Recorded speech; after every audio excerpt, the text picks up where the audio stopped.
A few Sundays ago, I was actually in the afternoon and it was a beautiful day. And so I was sitting by my pool, reading a book, just looking, going, oh, life is so good right now.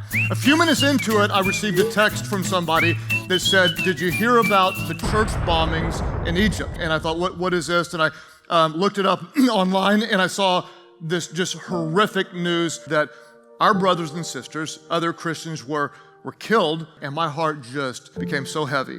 And so I stopped and I prayed a real faith-filled prayer. And then a red bird flew over the back of my yard and landed in a tree. I looked over at the bird, wow, cool bird, and forgot about everything that happened this fast. I immediately went back to my incredibly comfortable life, enjoying a beautiful Sunday afternoon by the pool. And some time went by before I realized that I'd forgotten about the tragedy. And suddenly I kind of awoke out of my stupor and I was like, what in the world is wrong with me? Why don't we care like Jesus called us to care? Perhaps the most relevant and painful thought, if you're taking notes, is this. We're blessed and cursed with comfort.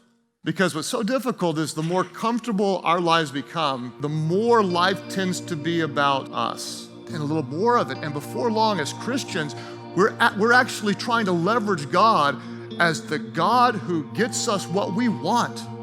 So how do we overcome this incredibly repulsive attitude of apathy? Consistently expose yourself to something that creates a righteous discomfort. Any one of you who've ever been to a developing nation and you walked into just abject poverty, and then you want to give them everything you can to help them, and so you devote yourself to say, I'm gonna care like I've never cared before. I'm not gonna get upset about the things that upset me before because it wrecks you in a really good way. But if you don't consistently expose yourself to that which moves your heart, the moment you get back, what happens?